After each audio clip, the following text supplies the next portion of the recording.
One of the first things as a new coordinator to check out would be the MyIB webpage. You can go to ibo.org, and in the upper right hand or left hand corner, there will be a menu that looks like this across the top where it says MyIB. You click there and it'll take you to this screen. Now, if you're a new user, you want to click New User, and then it will take you through the steps to make an account.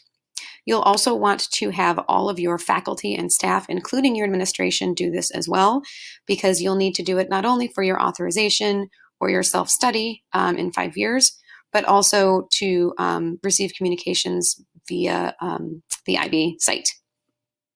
So let's say you've already created your account and you log in. My screen is going to look a little bit different just because I have some extra pieces to it because I'm an educator, but one thing that I want to point out is Program Communities and Program Resource Center. The other thing that you will see more than likely are IB roles, My School, and IB Answers.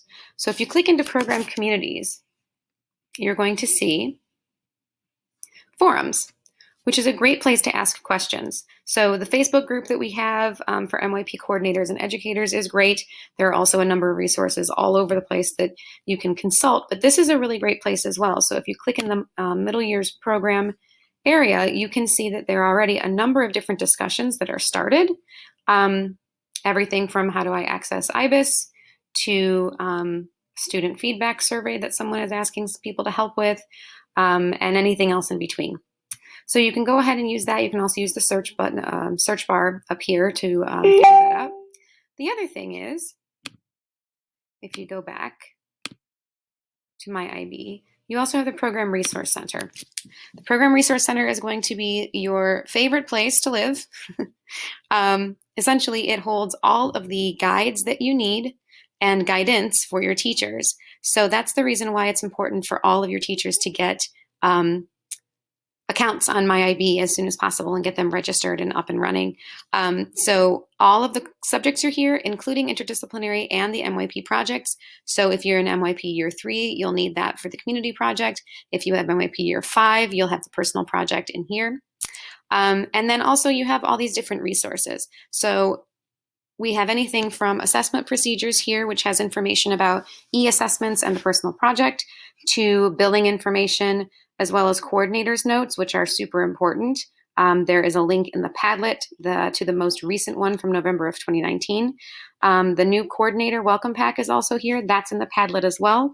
In addition, there is coordinator support material, which is an HTML site that helps with all things coordinating and all that wonderful stuff.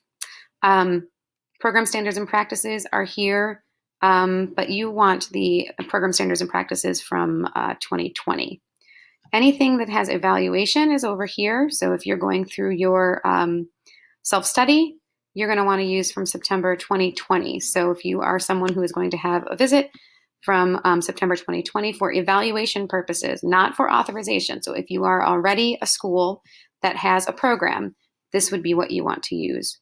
If you are looking for general information about authorization, that would be up here. And that is when you're trying to actually get to the program authorized at your school. Okay. The last few things in here, IB roles, that's where you're going to go in. And there are a number of different things that you can put yourself in as. You might be the surface learning coordinator. You might be a teacher as well. You might be the personal project coordinator. This is where people, when they go into their registration for the site, this is where they go and identify themselves. Also, if you're ever interested in becoming an IB educator, this is also where you would go ahead and make your application known as well. And My School is where most of the things for your authorization are housed. So your action plan, all of your application documents, all of those are going to be there as well. So dashboard, school profile, programs, it's where that all lives in your My School. So the last thing is the IB Answers. And this is where you can ask questions, anything having to do with the IB, help, support, anything having to do with curriculum, professional development, the systems that they use. Obviously, COVID-19 is here as well. So there are a number of different things that you can get for support purposes here. So please don't be shy to use that or to call the number that they have there as well. Yeah, so that is your MyIB site. Like I said, there are a couple of extra icons here, but you'll definitely have program communities, the Program Resource Center, IB roles, My School, and IB answers. Okay? All right.